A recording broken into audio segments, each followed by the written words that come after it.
Hey, good morning, everyone. It's Mary Fain Brandt with a LinkedIn Bakery, serving up bite-sized tips so you don't get overwhelmed. This is Monday Motivation with Mary. You can find me here Monday mornings at 7 a.m. with a quick tip or something to keep you motivated and on track. Since it's November, I've kind of decided to start having themes for my month. And I decided that so that we can talk about one topic for a whole month because you might not be able to tune in or you might need more than just one tip. So we're having themed months and November is Networking November. Hey, Amy, Valerie, good morning. I would love to know where you're watching from. So if you want to give me, and I want to make sure that the light and the sound is good. So a thumbs up if you can see me and hear me clearly, and let me know where you're watching from. And I'd love to know what industry you're in because one of my God-given talents is being a connector, and I love connecting people with other people, products, and places. Good morning, Valerie. So, we're going to talk about networking for introverts. But first, I need a little coffee. Like my cup? Pretty cool, right? Vanilla cold brew that I make myself. Amy's watching from San Diego, and I think, Valerie, you're tuning in from Oregon. Thanks for joining. Also, if you're watching the replay, welcome to the replay of my Monday Motivation with Mary. I want to know where you're watching from as well. So please drop a comment below and say replay and where you're watching from. And I will go back in and answer questions and reply to your comments. Cute cup. Yeah, isn't it cute? I kind of like it. Can you tell what color is my favorite color? So let's dive in. Networking can be scary, right? Even for extroverts like myself, I still get nervous. I used to get really nervous. And when you're starting off in business, they tell you you need to network, you need to get your name and your face and your product and your service out. So I networked like crazy. And I just remember, even though I'm an extrovert and I like talking to people, like just falling over my own feet. What was I going to say? How was I going to say it? Did I have something great to say? So I imagine as an introvert, that's probably a little even more difficult. So I want to give you, I think I have 3 or 4 tips. And what's going to happen is I'm going to share these tips with you this morning. And then I actually have like a blog post that I'm going to type up. So I will go back to this video, and when that article is written on LinkedIn, I will go ahead and share the link here so you can read the full article and have the tips. But let's start with tip number 1. Do your homework. What does that mean? That means be prepared. Find out who else is going to the event. I know on Facebook events that you can see who's interested and who's attending. You can then reach out to those people on Facebook or LinkedIn, which is my preferred platform for savvy business professionals. And you can send them a message and say something like, hey, Valerie, I see that you're going to the LinkedIn live show. I really enjoy that show and I'm looking forward to seeing you there or seeing you on the live show. You could I actually had this happen. So I was speaking at Professional Women Fellowship, and this is awesome what this lady did. She reached out to me on LinkedIn. She said, hey, Mary, I see that you're speaking at our luncheon on Wednesday, August something. I'm really looking forward to your presentation. I would love to say hello to you and meet you in person. I hope that you have a minute or 2 after your presentation. I wrote her back. Not only was I impressed that she took the time to know who was speaking at the event, to reach out to me, and to send me a personal note on LinkedIn. I made sure to actually use her as an example in my presentation of how good networking and LinkedIn go hand in hand. We talked about online to in-person last week. That's one of the key components, online to in-person. If you're going to a real in-person event, see who's going to be there. And it works not just with the speakers. Maybe there's someone that you're following on Facebook or LinkedIn, and you're going to like a social media conference or some kind of lunch and learn. I was at a lunch and learn at UCSD last week, and the same thing happened. I had people connect with me prior to the event. So I got to kind of know them a little bit online. I would look at their profiles, see who they follow, what industry they're in. It also helped me as a speaker to make sure that I would touch on a couple of points that would be specific for that industry. So do your homework. Also, find out where the event is. Make sure you have the directions. Make sure you know about parking, because parking can be a real bear, right? If you don't know that you have to park in a certain parking lot or you have to pay for parking. So just do your homework and be prepared. Now, so I got some notes down here because I had a very busy weekend preparing for different things. The next tip I want to say is to arrive early.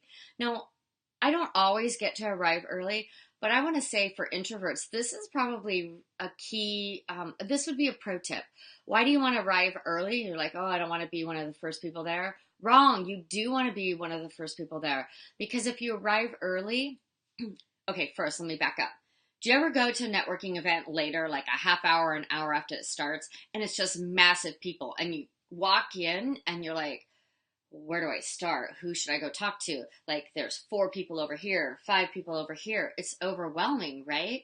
But if you get there early, you're going to have that small group, like 1 to 2, not 1, but 2 to 3 people that you can just go and talk to. And that's probably a lot easier, not only for extra or introverts, but also for us extroverts that just kind of want to get to know someone first. So arrive early and you'll have that more personal one-on-one conversation with people. You'll have that opportunity.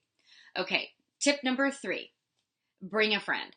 This is instrumental. As you heard on my first Facebook show on Thursday, Linda West was my guest, and we actually met at Wink Networking, I believe.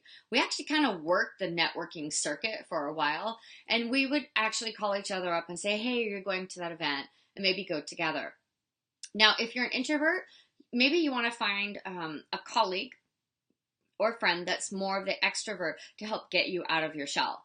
So I'm going to put myself out there. I'm an extrovert. I like to network, but my networking is very strategic these days because I don't have enough time to go to everything. But if you're an introvert and you're here in San Diego and you're just starting out networking and you're really not sure, where to go network or how to do it, I'd be happy to go with you. 2 people. I will go to 2 events with you and show you how it's done and help you get started. So you're going to have to message me and we will have to figure out what networking events work for you. Maybe you have some that's even more fabulous. Hold that thought. That vanilla cold brew is awesome with almond milk. So bring a friend, bring a networking buddy. It's easier to work the room when you have someone, but don't make the mistake and just talk to that one person. So if Amy and I went to a networking event, that'd be great, but it would be awful if we just sat in the corner and talked to each other. But it is easier to network when you have a friend with you, even for us extroverts.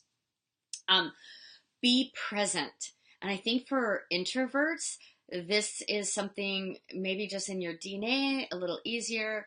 You, as introverts, most introverts have highly tuned listening skills. As extroverts, we talk a lot. So I have to work on my listening skills, which I've gotten much better at.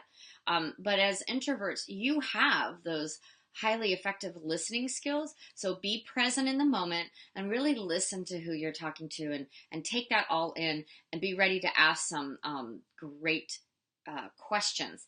Now, smile, okay? As in extroverts, I think that I'm typically smiling a lot, but as introverts, I'm not quite sure that you're always out there smiling. A smile is warm, it's inviting, it's friendly. You want people to talk to you. If you're standing there like this says don't approach me. But if you're like that's like, hey, come talk to me, right? Let me see what some people are saying. You could totally see all that happening. Okay. So I'm going to go back and read those comments. So yeah, just smile. It's inviting, it's warm, it's welcoming. You want people to come up and chat with you, right? Um, so I have a challenge for you at the end, but I realized I had a really important note here. And where is that note? I have one more tip. So we have do your homework, be prepared, um, connect with speakers and people going to the event ahead of time, arrive early, bring a friend, smile, be present. Wow, I'm giving you guys 6 tips. And I have one more that was really in that be prepared, do your homework. Okay, you need to have an elevator pitch. I help my career clients with this, but you need to have an elevator pitch. A couple sentences about who you are and what you do. But I'm going to take that a little further. An elevator pitch for me, I finally honed it down. Took me forever, but I have it. This is my short version. When someone says, "And what do you do, Mary?" I say, "I'm a LinkedIn strategist for female entrepreneurs. I help them increase their credibility and visibility using LinkedIn as the platform." That's the short version. I have a longer version. That's all you need. What is it that you do? Are you a social media manager? Do you help increase their online presence? Great. Are you a Facebook strategist? Great. You're a Facebook strategist and you do this. What do you do? How do you do it? And what's the benefit? Just like when I work with you on creating a hot headline, if you need help creating an elevator pitch, let me know and we can set up a strategy session for that and probably a few other things. So that was one tip. One additional tip. My last tip for you is actually a challenge. I'd like to challenge you all to do 3 things. You know I love the power of 3, right? So I want you to go online and start networking with someone that you don't know. That's right. You got to send a message to a stranger, but be strategic about it. Why do you want to connect with them? Have you been watching them? Are they in the same industry? Do you want to learn from them? Is it someone that maybe you could collaborate with or a partner with for a workshop or a service that you could bring your businesses together? Something like that. And then I want you to find one networking event and I want you to commit to going to that. The third thing is I want you to schedule a coffee or lunch or wine date, whatever it is. You know, I like to do coffee, lunch with people I know because I'm going to be eating, but coffee dates are easy. I don't have food in my teeth, right? I'm not trying to eat a lot and talk, but schedule a live date with someone that you don't know to get to know them. I've been doing this on a regular basis. Probably I was doing 2 a month, 2 live in-person coffee or lunch dates, and then 2 live virtual coffees. Okay, so 3. You've got to go schedule. You've got to find a networking event to go to that you haven't been to. You have to find someone online that you want to network with and reach out to them. And then you have to schedule a live in-person lunch or coffee meeting with someone you don't know. Can you all do that? Can you give me a thumbs up? Let's see. Oh, so Valerie, you are an introvert. Well, I really hope that some of these tips will help you in your networking, both online and offline. Next Monday is my last networking November Monday, so I'll be doing Facebook Live at 7 a.m. right here, same bat channel, same bat time. So follow me here. Thanks, Amy. Good morning, Judy. Follow me here for these tips. On Tuesdays, you'll be seeing tips on Tuesday, so there will be a little tip every Tuesday. On Fridays is Feature Friday, and I feature people in my private LinkedIn bakery group to increase their credibility and visibility. If you want to know how to get in that group, that's by working with me. So you either attend a LinkedIn lab, have a strategy session, or hire me for some LinkedIn training, and then you get access to my private Facebook group called the LinkedIn Bakery, where we're serving up bite-sized tips and also showcasing my members in there because that's the added bonus that they get. And they get their profiles, their LinkedIn profiles, blasted out to over 8,000 people. Pretty awesome, right? Just reading some more comments there. Lastly, Small Business Saturday. You can follow me and see me Saturday. I'll be doing a live show, a bonus show on Spirits and Stroll here on Adams Avenue, showcasing small businesses. And finally, my newsletter is a little late this month, but if you'd like to be added to get extra LinkedIn tips and find out about maybe being a beta tester for my online LinkedIn recipe for your success, let me know. You can sign up on my website or you can text, I think it's 22828. You can text LINKD. This is Mary Fain Brandt with a LinkedIn Bakery. I gotta go. Stay motivated, smile, be engaged, and get out there and network. Bye.